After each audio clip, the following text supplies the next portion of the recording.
박정희 대통령을 만나기까지 나의 어린 시절. 경영이 너는 이미 초등학교 때 주역 등 30여 권의 한문 서적을 배웠고 유교와 중용사상을 통달한 데 이어 이제는 절에서 불교 8만대장경과 중도사상을 3년이나 배웠구나.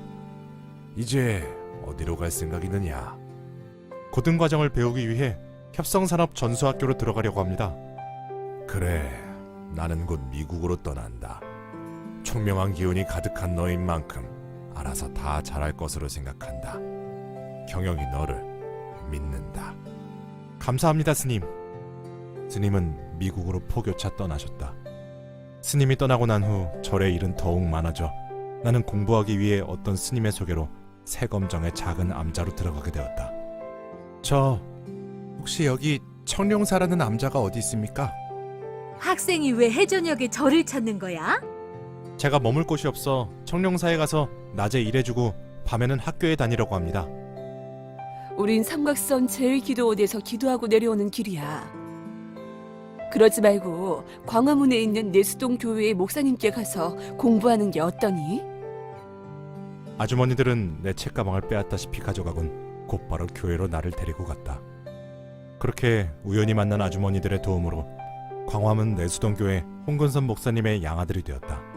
이후 2년간 야간 고등학교에 다니며 기독교의 구약, 신약, 모세의 오경을 배우기도 하고 주일반을 맡아 아이들을 가르치기도 했다.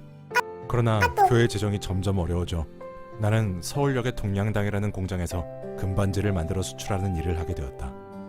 노쇠와 금을 녹여 24K, 18K 등을 만들었는데 노쇠와 금을 끓일 때 하얀 밀가루 같은 청산가루를 넣었다. 그런데 매일 그 일을 하다 보니 청산가루 때문에 코피를 자주 흘렸다. 이러한 상황 속에서도 나의 배움은 멈추지 않았다. 유교 중용사상, 불교 중도사상, 기독교의 중립사상을 독파해 비교 분석의 경지를 벗어나고 있었다. 그러다 학업과 건강 문제로 고등학교 3학년 때 세 번째 양아버지인 목사님과 헤어졌다. 이후에는 홍제동 안산 꼭대기 달동네 판자촌 위쪽 산 중턱 약수터 옆에다 2인용 군용 텐트 하나를 쳐놓고 살면서 고등학교 3학년 과정을 마쳤다. 늦은 밤 공부를 마치고 집에 돌아가면서 돈을 아끼고 아껴 간신히 산 호떡 하나를 군용 텐트에서 참 맛있게도 먹었다. 정말 죄송한데 밥 한 그릇 얻어먹을 수 있을는지요? 그러나 호떡을 살 수 없는 날도 많았다. 낮에 볼펜 행상을 하는데 돈벌이가 시원찮을 때도 있던 것이다. 그런 날은 효자동, 옥인동, 팔판동, 궁정동, 내수동, 사직동, 향촌동 등의 한옥을 찾아다니며 사정을 이야기한 후 밥 한 그릇과 냉수를 얻어먹었다. 그렇게 한 끼를 먹고 나면 온종일 천막 속에서 시험 공부에만 매진했다. 아이고 이런 어쩌면 좋니.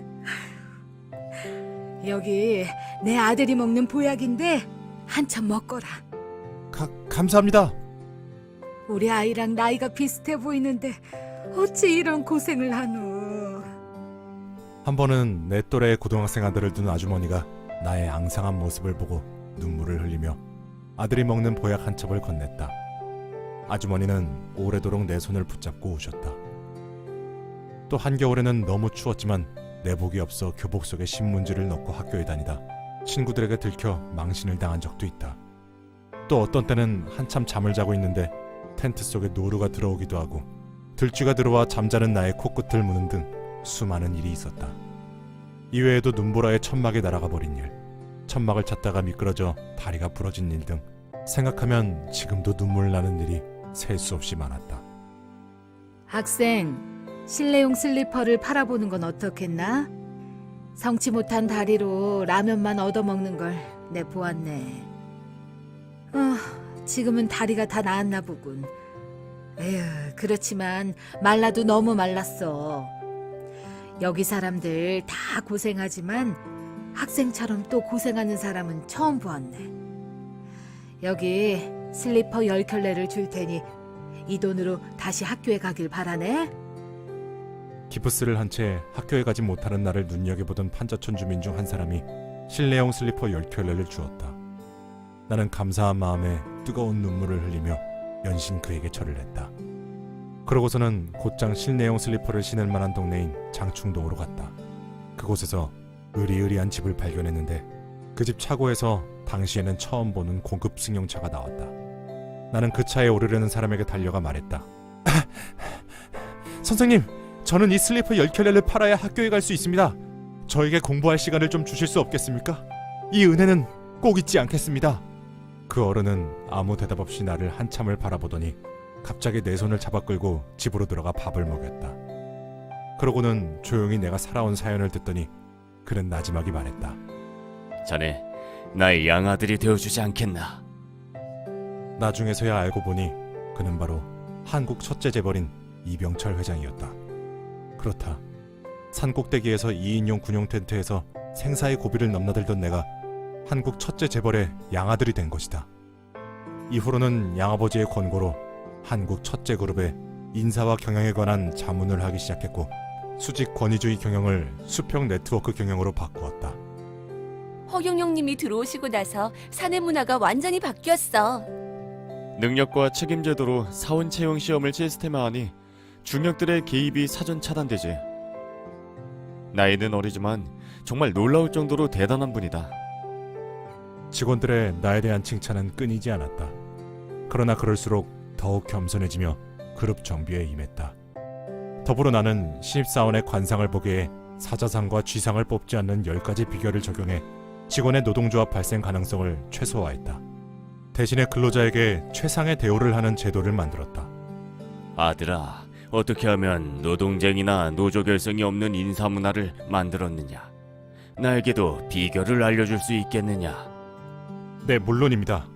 먼저 근로자들을 극진히 대우해 주셔야 합니다. 그리고 관상법을 통해 근로자를 기용해야 합니다. 혹시 삼성이 가야 할 길도 보이느냐? 그렇습니다, 아버님. 아버님은 원숭이 상인데다가 삼성이라는 이름이 눈에 잘 보이지 않는 세 개의 별을 가리키므로 첫 번째는 설탕, 두 번째는 직물, 세 번째는 반도체라는 세 가지 분야의 사업을 진행하셔야 합니다. 이러한 나의 예언은 적중했다. 당시 정일건 국무총리 사위가 연구 목적으로 관심지리던 반도체를 1983년 삼성이 인수해 본격적으로 일구었다. 물론 처음부터 일이 일사천리로 진행된 건 아니었다. 옥부 조선소를 인수하겠소. 한번 심도 있게 논의해 봅시다. 아버님, 조선소를 인수하지 마십시오. 반도체와 같이 작은 사업을 하셔야 합니다. 나는 양아버지인 이병철 회장에게 앞으로 나아가야 할 길에 대해 힘주어 말했다. 양아버지는 한국그룹에서 맹활약하는 나를 신뢰해 최종적으로 반도체를 사들였다. 삼성이 훗날 자동차 사업을 시작했지만 많은 어려움이 있었던 건 삼성의 이름과 사업이 맞지 않기 때문이었다. 현대의 현에는 왕이 있고 호랑이가 있다. 왕은 용이고 왕 옆에서 왕을 노려보는 것은 호랑이로서 현대라는 이름 안에는 용과 호랑이가 함께 있다. 게다가 정주영 회장이 물소상이므로 이는 큰 사업을 해야 함을 뜻한다. 건설, 조선 등 큰 사업을 해야 하는 것이 삼성과는 반대되는 부분이다. 훗날 현대가 하이닉스 반도체를 이끌면서 어려움을 겪는 것도 우연이 아니다. 우리 아들 허경영입니다.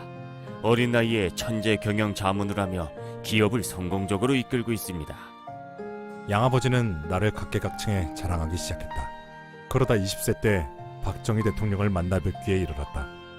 이 인연으로 나는 박 대통령의 정책보좌관이 되어 그가 유명을 달리하는 1979년까지 재벌그룹 경영에 이어 국가 경영도 이끌게 되었다. 그래, 자네가 보기엔 다음 정책은 어떤 게 낫겠나? 예, 제가 보기엔 지난 방송통신대학제도 새마을운동에 이어 이번에는 반도체 사업을 진행하시는 게 좋겠습니다. 나는 박정희 대통령을 도와 100여 가지의 정책을 건의해 실현시켰다. 그 결과 라인강의 기적은 150년이 걸렸는데 박 대통령과 나는 한강의 기적을 15년 만에 일구는 고도 경제 성장을 주도하게 됐다. 참으로 박 대통령과 나의 인연은 하늘이 맺어준 기룡지상의 연속이었다. 이는 뒤에서 더욱 자세히 이야기하겠다.